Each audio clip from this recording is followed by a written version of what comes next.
Om Sadashiva Samarambham Shankaracharya Madhyamam Asmadacharya Paryantam Vande Guru Paramparam Sahana Bhavatu Sahanau Bhunaktu Sahaviryam Karavavahai Tejasvinavadhitamastu Ma Vidvishavahai Om Shanti Shanti Shanti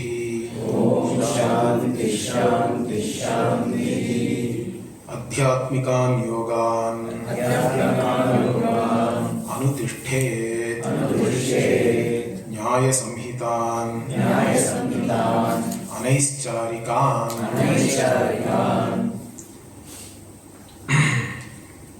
That is the first sutra. So the Adhyatma Patala is started by Apastamba Rishi by pointing out the sadhana, in fact, because you have to be having the prerequisites for this jnana. So the Adhyatmikan Yogan means, the Yogan here means all those qualities which make you calm and peaceful and one-pointed, correct? Which makes your mind qualified for this knowledge. That is what is pointed out. Akrodhan, like that Bhashyakara said. We saw the Bhashya also. So Adhyatmikan Yogan Anutishtet means you have to engage and you have to gain those values and attitudes, correct? May you gain those attitudes. And again he is saying Nyaya Samhitan also. He is going to give you some analogies, Upapatti, so that you can assimilate why you have to have these values and how it is going to help you in gaining whatever you want to gain. And Anaischarikan means again these values, again they are Adhyatmikan means you don't require anything to do externally. This whole thing is about only yourself. And also your focus now is on yourself. You are not actually going after anything external here. That's why Anaischarikan means, Nischara means going out or dissipating or whatever, going outwards towards the objects. So yato nischarati, like that, even in the Gita it is like, whenever your mind goes out onto something else, tatas niyamyaitat. At all that time, you again try to bring your mind back onto your object of contemplation, which is Atma itself here. So that's why it is Anaischarikan means it is the opposite of Naischarikan. Naischarikan means that which is going out, or there is a certain chalana towards outward thing.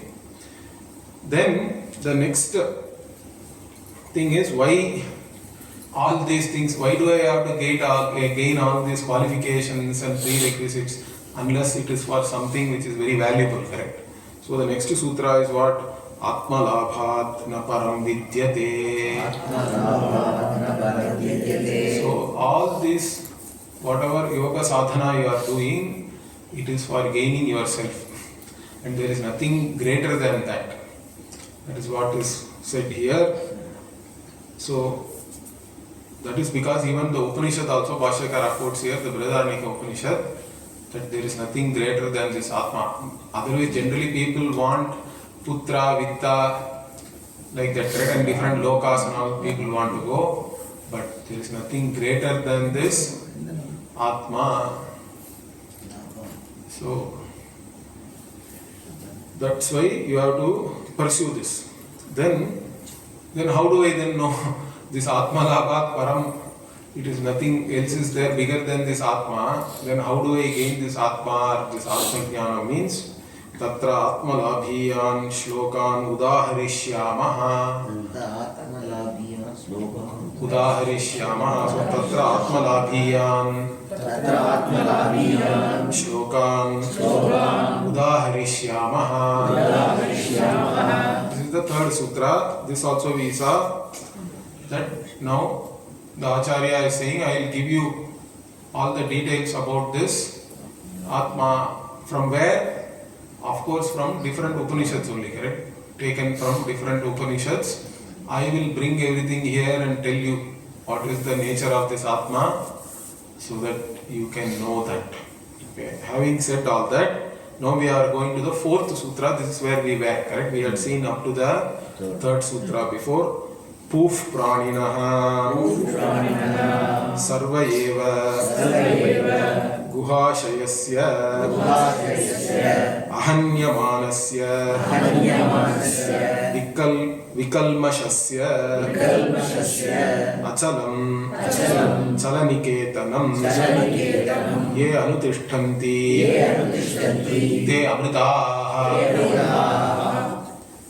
So here Poof praninaha sarva eva guhashayasya. Puhu means, Bhashyakara says Puram. Puram means generally fort, correct? But again, in the context of Vedanta, Pura is actually the Sharira. Because again, Sarva Karmani Manasa Sanyasyaste Sukham Vashi Navadvare Pure Dehi Naiva Kurvanna Karayan, like this. This imagery, you can say, correct? The body as a fort with 9 entrances. Navadvare Pure. This is there in Kathopanishad also. Okay?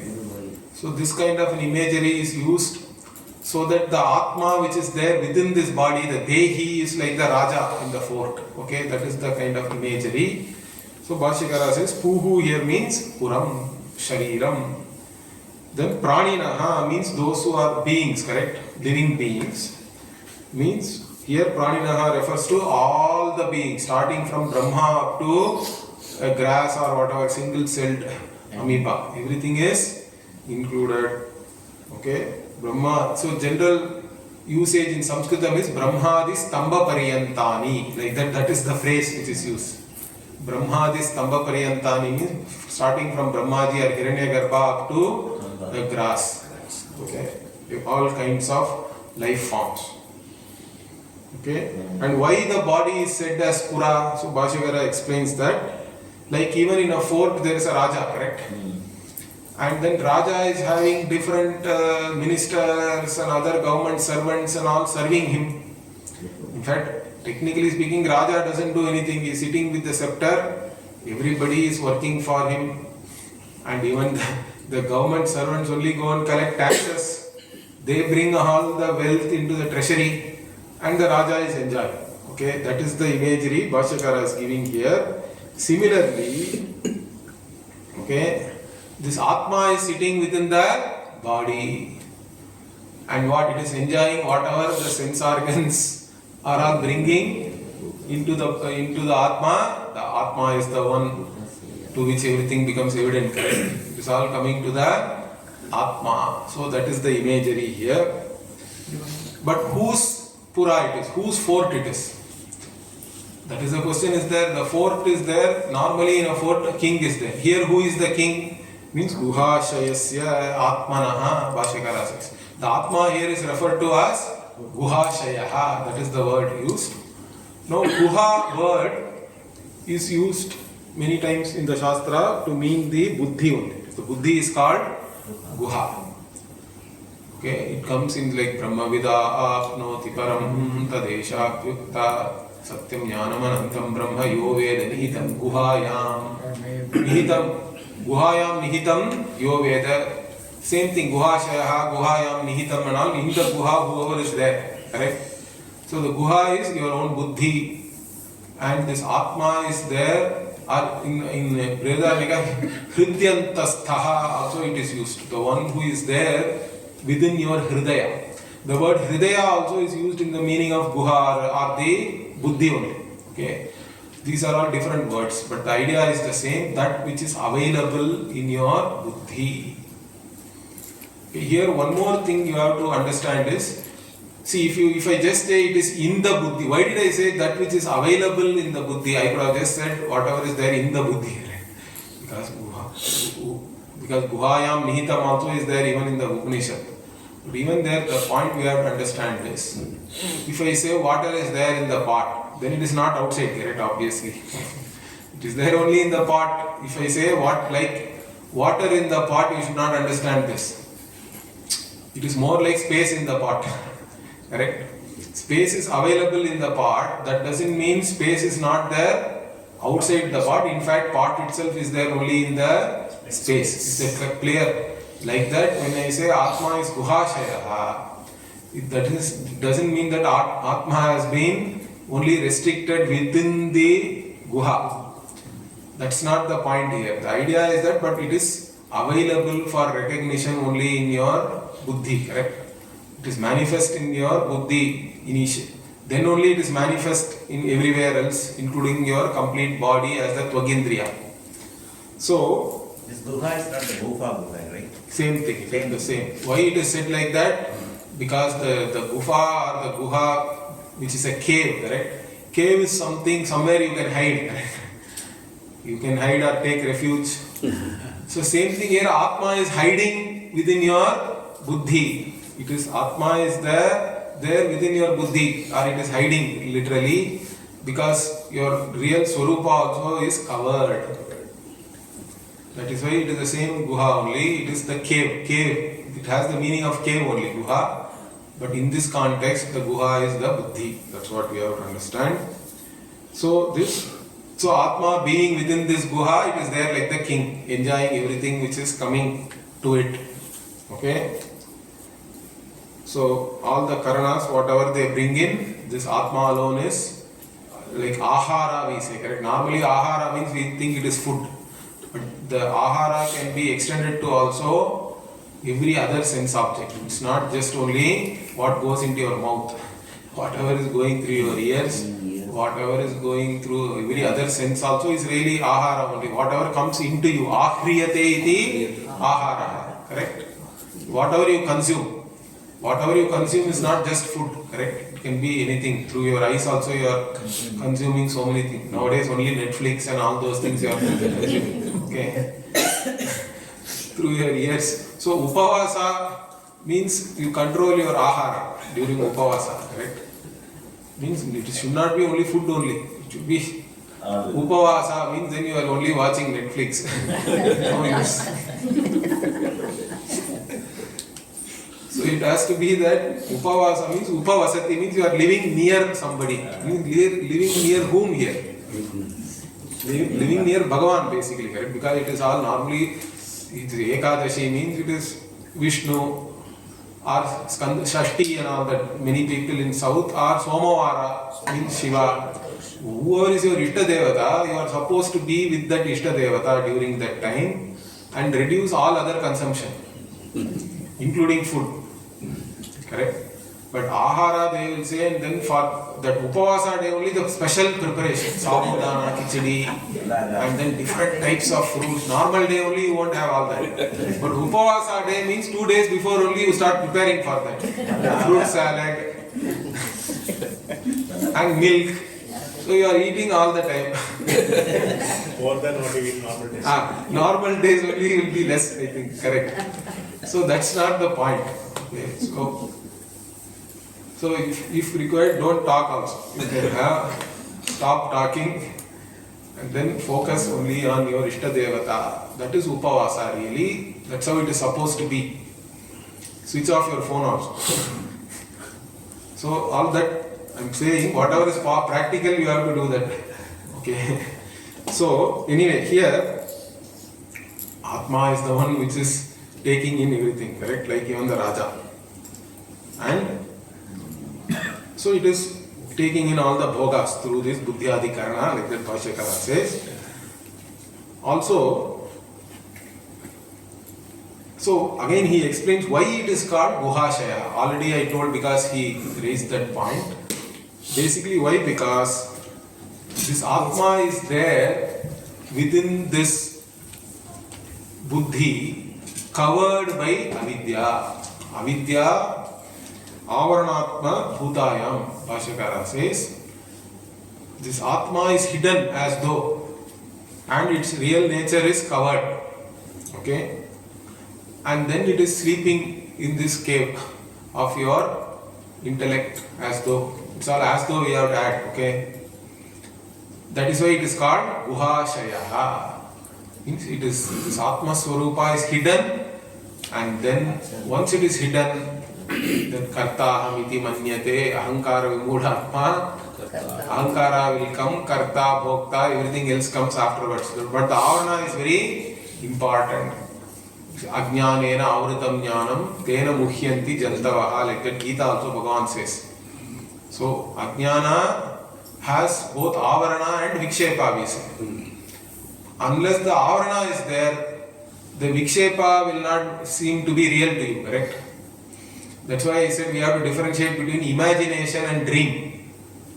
Both are some kind of visualization, but in dream there is a Avarana that you do not know your Swarupa.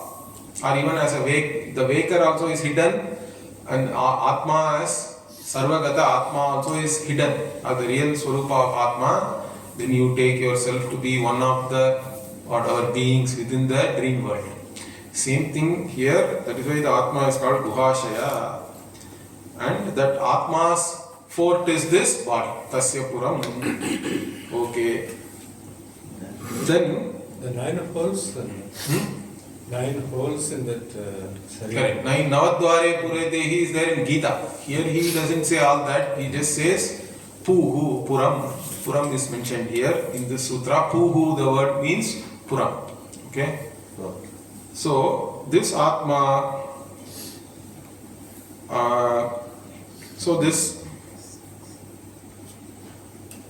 it is there, and what? How do then people know this Atma?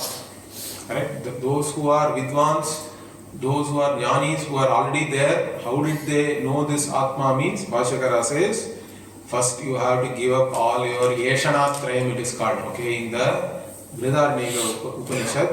3 types of desires are talked about, or 3 categories you can say. Putraishana means the desire for having progeny. Vittaishana means desire for wealth.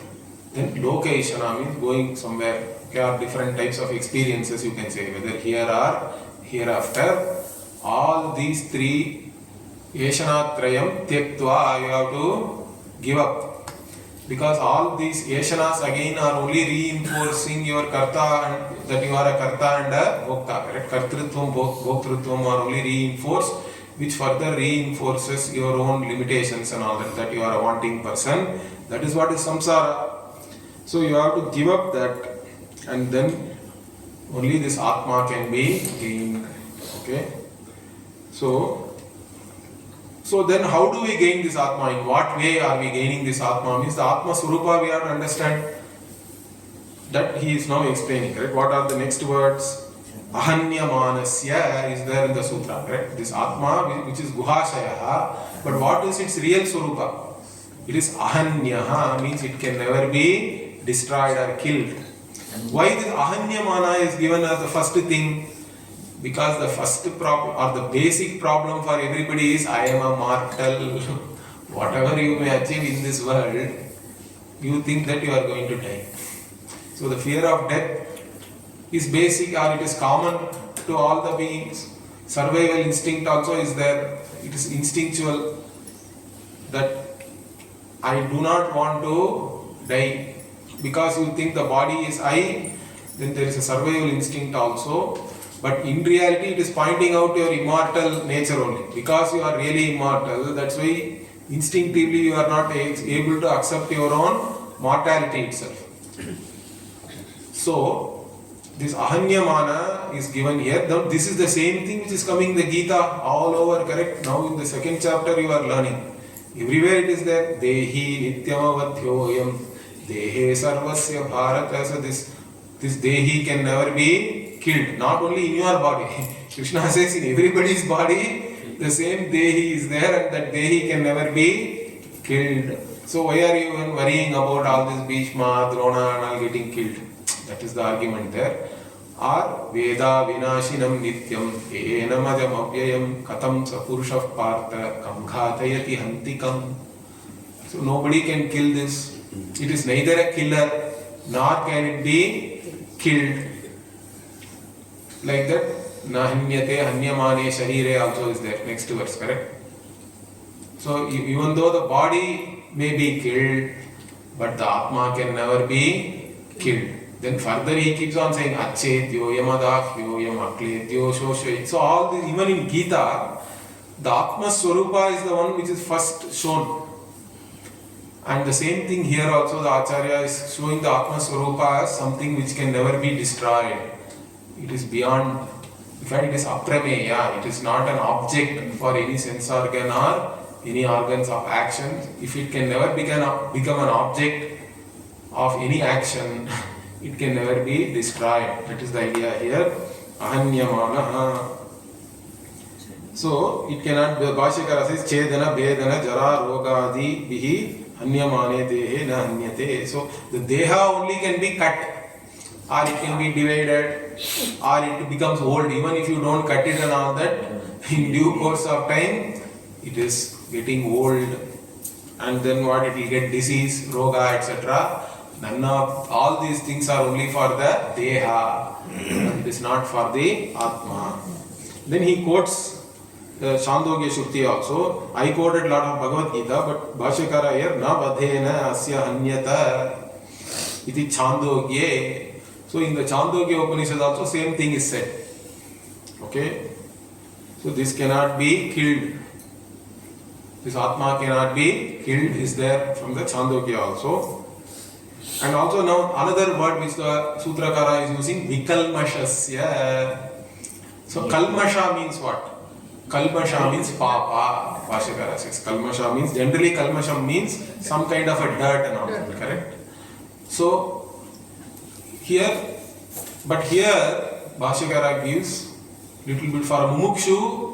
Not only Papa is Kalmasha, but Punya also is Kalmasha. So here he says Dharma Dharmakyam Karma Kalmashamiti, like that Bhashyakara says beautifully. So not only Dharma means normally Punya, Adharma means Papa. So here what? Kalmasha is not just Adharma or Papa, it is both. Punya and Papa both are only Kalmasha for us, and because both of them are due to Avidya only. It is all due to the defect of avidya or avidya dosha, and therefore this does not have any of that. So in fact, one more thing you have to understand, whenever Atma is talked about as it is pure and all that, correct? The main thing we have to understand is, it is not that it became dirty and then now it has become pure, correct? It is never subjected to any impurity at all. That is what we have to understand. It can never become impure. It is not, even though we say that pure. It is pure. Normally when we say something is pure, correct? Pure coconut oil means it can become impure very easily. You can mix something, most of the things we get pure ghee. Means mostly it is dalda. So, pure, whatever we say pure, even though it may be really pure also, but it can get impure, correct? There is a possibility of it becoming impure. But that's not the way here it is meant. Understand that whenever we talk about purity of Atma, it can never become impure. It is always of one nature alone. It is asanga also. It can never be touched by anything, tainted by anything. It is untaintable. That is what is this Atma. So, this akalmasha means we have to understand like that. It is any kind of kalmasha itself is negated in Atma completely. It can never become tainted. And so anyway, because of that Papa only we get all this old age, diseases and all that, and even dukkha, suffering and all that. So it is not affected by any of that also. The Atma is not affected by anything. All suffering and all is only at the body, mind, sense complex level. Okay. So in this manner, what this Atma is not connected to either the cause or the effect. In this case, the cause is what? Papa Punya, Ajnana are all the cause. The effect of that Hetu Phala, it is said here. Hetu means can be considered as cause, and the Phala is the result or the effect. None of this applies to the Atma. It has no connection with either the Ajnanadi, which are the Karana, or Papa, Punya, and then the further effects of the Papa, Punya like Jara, Roga, Dukkha. None of that, it has no sambandha to any of that. And it is asamsari. So that means Atma, the Atma Swarupa, in reality, it is not a samsari or it is not subjected to any kind of becoming. Okay. And so where do we know this Atma? In your own mind and within your body only you have to know that. You don't have to go anywhere outside looking for this. Okay. Because many times people are looking outside only. The pravritti means you are looking outside for some solution. So this is what we say, if I am the problem, I have to be the solution, correct? The solution cannot be somewhere else. Wherever the problem is, the solution has to be there. If I am the problem, I have to be the solution. You cannot go somewhere else and search for a solution. So the Upalabdhi Adhishtanam. So where do we gain this Atma means? You have to gain it in your own body. With this body mind sense complex only, you have to gain means Manasa eva anudrashtam also. Upanishad also says you have to finally know this Atma in your own mind only. Okay? Therefore what? This Atma is, in fact, you are the samsari, correct? You think that you are a samsari and you only have to know yourself as the asamsari. That is the solution. So there is no separate samsari or anybody. And again, this Atma alone is there from Brahmadi Stambha Pariyanteshu, it was said, correct? Sarva Praninaha. In all the beings, there is only one Atma. What is the pramana for that? Means Bhashyakara is quoting some more Upanishads here. Eko Deva Sarva Bhuteshu Gudhaha. Like that it comes in the Shvetashvatara Upanishad is there. Shvetashvatara Upanishad also has certain commentary. Some people say it is also by this Adi Shankara's commentary and all that, but generally it is not accepted. There are few more Upanishads like this, like Nrisimha Uttara Tapini and Nrisimha Purva Tapini Upanishad and all that. Those Upanishads also, there are some commentaries and some people say that these are all written by Adi Shankara only. But by and large, only 10 Upanishads and their commentaries are considered, and Gita and Brahmasutra. Plus some other things like Upadesha Sahasri and this Apastamba Vivaranam. These are all the only things which are accepted as authored by Shankara. So this Eko Deva Sarva Bhuteshu, but he quotes this Shvetashvatara and Kaivalya Upanishad and so many other Upanishads in the Brahmasutra Bhashya and other Bhashyas. So here he has quoted Eko Deva Sarva Bhuteshu Gudaha, means there is only one Deva. Deva here means again luminous. Luminous being means it's consciousness. There is only one Chaitanyam, which is again hidden in all the bodies. Means it is the only one which is manifesting in all the bodies as this sentience or this awareness. Similarly, Yesha Sarveshu Bhuteshu Gudaha Atma Na Prakashate Iti Kathake. So the Kathopanishad also, same thing is said. What? This Atma, it is there in all the beings, Sarveshu Bhuteshu, and but it doesn't, and it is hidden also, right? Avarana is there, we said, Na Prakashate, its real Swarupa is not known to people. Because of that only, they are all samsaris. And then Brihadaranyaka also, Vajasaneya Samhita, and like that it is called, that Shukla Yajurveda Samhita is called Vajasaneya Samhita. And even many times when quoting from Brihadaranyaka, Bhashyakara uses the word Vajasaneyake, means in the Vajasaneya Upanishad, which is Nanyad Ataha Asti Drashtri. So there is no other drashta than this Atma. In fact, it doesn't stop here. It will say Nanyad Ataha Asti Shrotre, Nanyad Ataha Asti Mantra. Like that it keeps on going.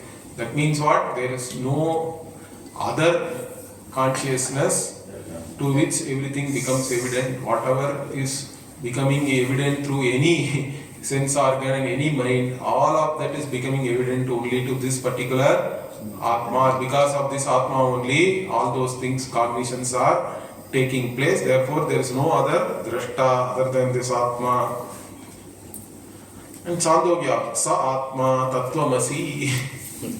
So this Atma is that Brahman which is the Ekameva Dvitiyam Brahma, which is Jagat Karan.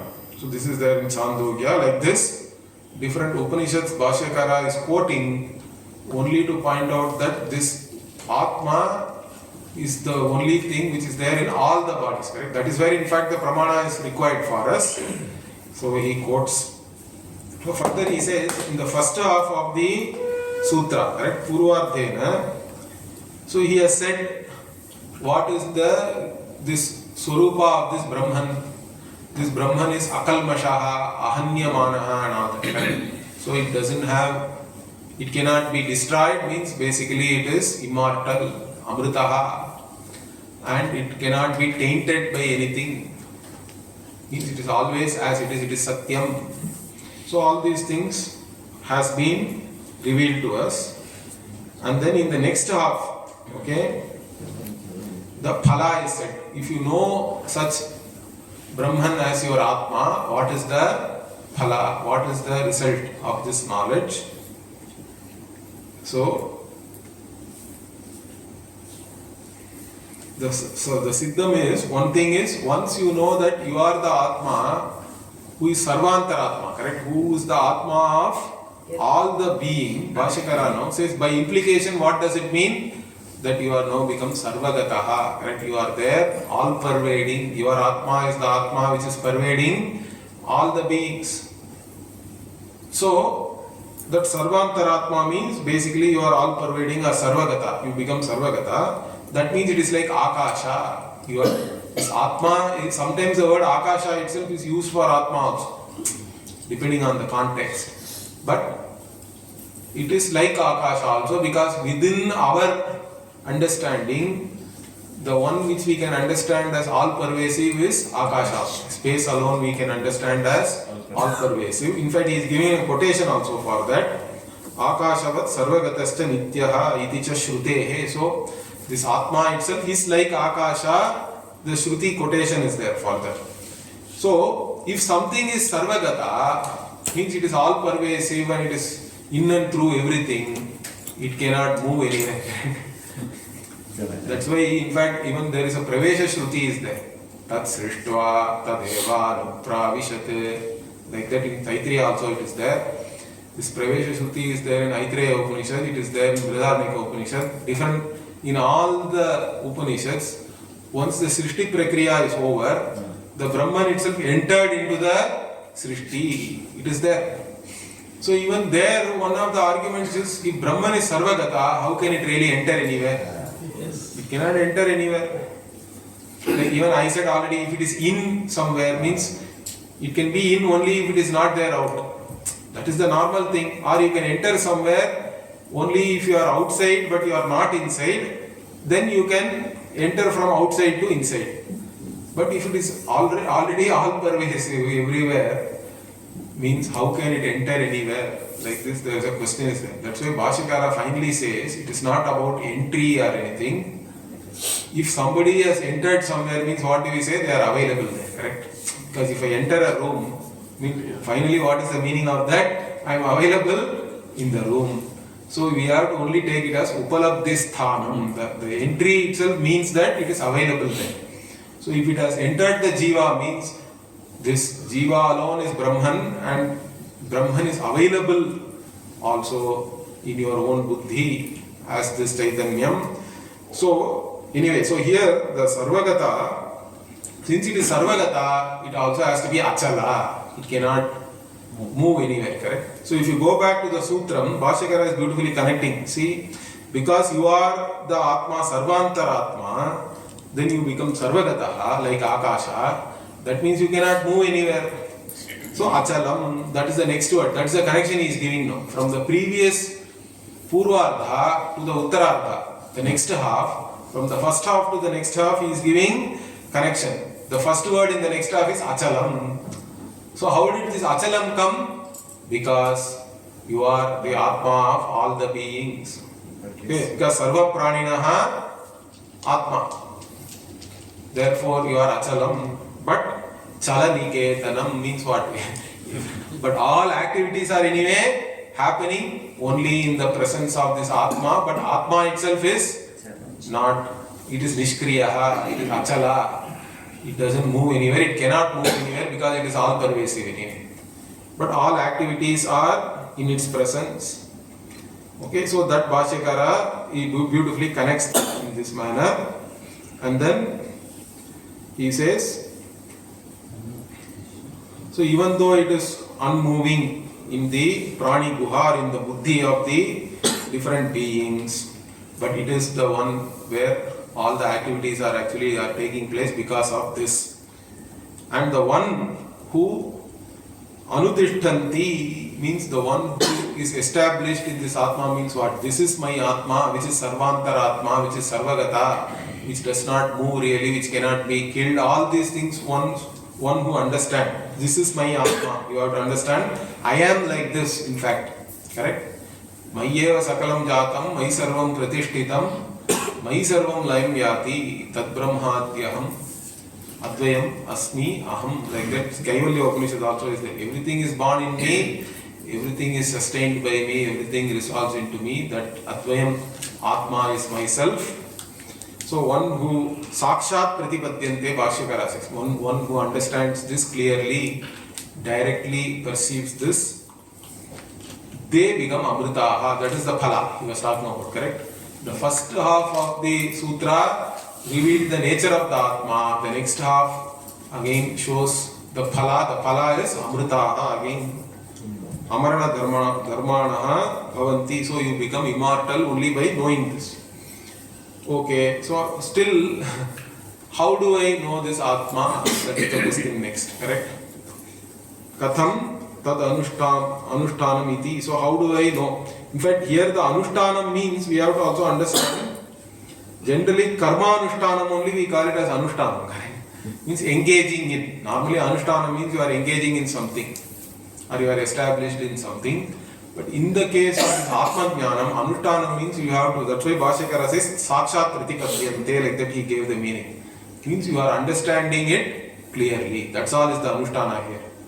The jnanam, you are gaining the jnanam. Gaining this jnanam is what is called as anushtana here. So how do I gain this jnanam? Means, again for that sadhana is given here. That is the next sutra. Let us chant that. Yadidam idiha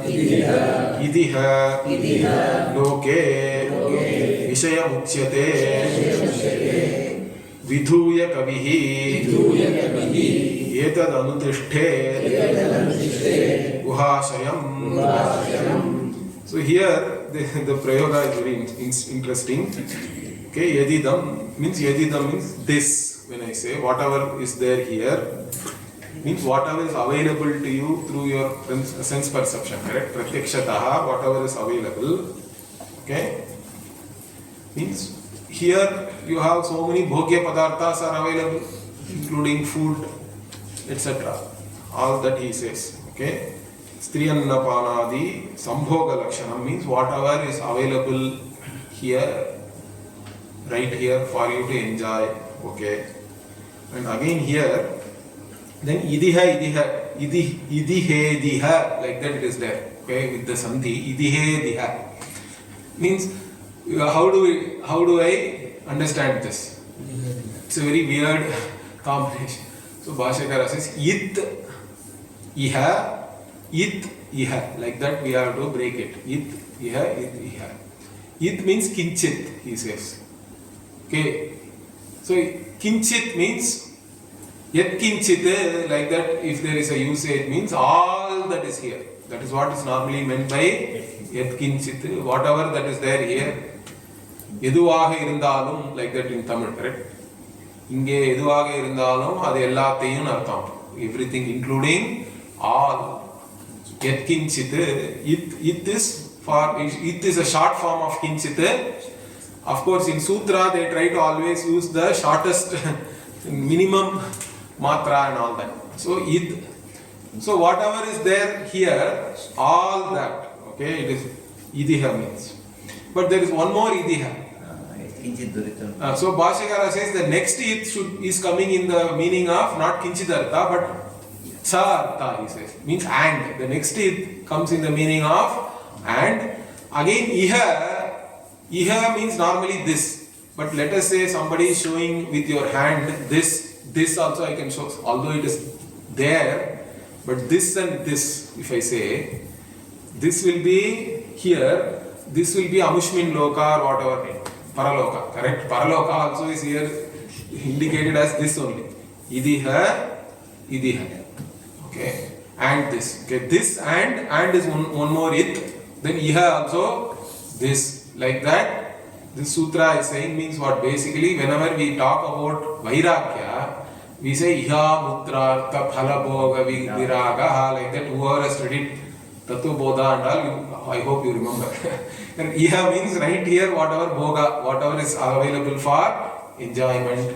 Amutra means otherwise everybody is interested only in tourism, correct? They want to go to Swarga and enjoy whatever it may be. All, with reference to all that, you should have a certain objectivity, dispassion. That is the Vairagya. So here Vairagya only first he is talking about. If you want to gain this Atma, first you have to develop Vairagya for not only things which are there here, but which are there in some other place. But the interesting thing is, I was reading the other Ujjvala commentary of Haradatta. There he takes differently from Bhashyakara. He takes this idiha as iti ha. Iti, but iti becoming idi, he says is chandasam. Okay? So, iti ha, and he makes another big quotation where all the bhogas are shown as itiha, like that. Thus it is, that hakara is for Acharya, he says. Okay? So, that anyway, that's a, but basically both of them are only pointing out that all the bhogas which are there here are anywhere else. So, and that is referred to here as Vishayam. Now, this Vishayam is there here, which is Napumsakalinga. Bhashyakara spent some time with that. I am very surprised. Normally, Vishayaha it should have been. Okay, Vishaya is Pullinga in normal usage. But Bhashyakara says, especially here the Sutrakara is using Vishayam Uchyate. Vishayam is there because it is coming along with idam. Because yadidam. Idam is neuter and Vishayam is going along with that, and Vishaya Sabda can come both in Pullinga and Napumsakalinga, like that he gives a meaning or he gives an explanation. But Haradatta is saying Vishayam also is Chandasam. Because in the Veda, this Vyatyaya can be there, means what? This gender and all can come differently, okay? Need not match always to whatever we normally understand as, because in Sanskritam certain words are all having certain genders, it is all fixed. But that may not be there in the case of Chandasam. There is a sutra also, Panini Sutra for that. So he is going in a different direction. Anyway, so, but Vishayam Uchyate is there here. So all the Vishayas which are there, whether here or everywhere, anywhere else, all of them, you have to have a certain Vairagya towards them. Okay? So here,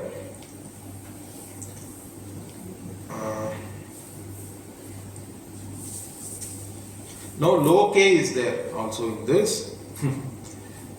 So this Loke has to connect with both Idiha, basically Iha and Amushmin. To both of them it connects, he says. So he gives an analogy of Kaka Akshivat. The crow's eyes, I think they go in both directions. Some birds have this ability, they say, correct? That our eyes are all focusing on one thing, but some of the birds can actually see more than even, like for us, I don't know whether even 180 degrees is there. Our vision is some field is there, but they have a bigger field. So he has given an interesting kaka akshivat ubhayatra sambandhyate, like that. The loka has to connect to both the iha and amushim, like that. So, so here you have to give up everything. That is coming here in viduya kavihi. Correct? Viduya means you have to give up or you have to do tyaga of all this bhoga. You should gain certain dispassion. So, parityajya viduya. Kavihi means what? Kranta darshi, he says. So, even in Tamil, this kavi means mukkalamum unardavar and all we say, correct? The one who knows all the Trikala jnani is called kavi now. That is because even poets and all, they can imagine. See, even Bharati imagined that India is already free and he sang songs and all that, correct? Many of them, many things come true also. Whatever he sang, even with reference to Bharatiyar, we can say that means what about others. So the Kavi means Medhavi or somebody who has Trikala Jnanam, we can say. That's why he says Kranta Darshi means what? One who can see future and all that. And he is a Medhavi also, means he is a genius or yes, he is an intellect, great intellect.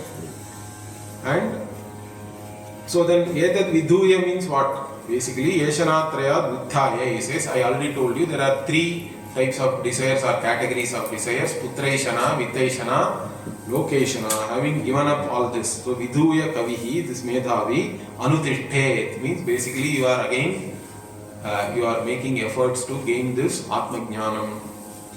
And what is this? Atma itself is the Guhashayam again. The Atma means again you don't have to go and gain this somewhere outside, it is there right in you only. This Guhashayam, Yatokta Lakshanam, Atma Tattvam, whatever the Atma Tattva which has been already said, that you have to gain.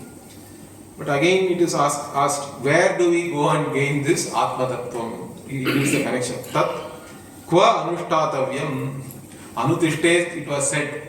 But again, where do I go and find this Atma? Because you said it is there in all the bodies. But even though it is there in Sarva Bhuta, you have to still gain this Atma only in your body. But here, interestingly, in the next sutra, he says if you are not able to do that, you can still do Upasana that this Atma is there in Aditya Devata and all that. That's what is our daily Sandhyavandanam and all that, correct? Anyway, so here, let us just read this sutra. What is the time now? Okay, 11. But we'll read this and then. Atmanyeva aham alabdva etat hitam sevasva na hitam atha anyeshu pratikshami sadhushtanam anapekshaya mahantam Tejaskayam Sarvatra Nihitam Prabhum. So this Atma has to be gained Atmani eva in yourself only, he says very clearly. Aham. So you have to gain this Atma only in yourself. But let us say for some reason you are not able to know yourself, this Atma as yourself and all that. But first you have to start from somewhere. So then you can go Atha Anyeshu. You can also, Bhashyakara says Anyeshu here means Adityadi Devata. Okay, Adityadishu. So you can say that whoever Aso Adityaha or Aditya, whoever the Purusha who is there within the Aditya. That Atma, then you do Upasana for all that. And then you gain Chitta Shuddhi. And then again, anyway you have to know your Atma also is that Atma, correct? The Sarvantaratma is your Atma, whatever Guhashaya Atma, that alone you have to know like that. And that again he is giving some words, Lakshanas for that Atma like Mahantam, Tejaskayam, Sarvatra Nihitam, Prabhum, all these things. We will see that in the next class. Om Purnamadav Purnamidam Purnat Purnamudachyate Purnasya Purnamādaya Purnamevāvashishyate. Om Shanti Shanti Shanti. Harihi Om Shri Gurubhyo Namaha. Harihi Om.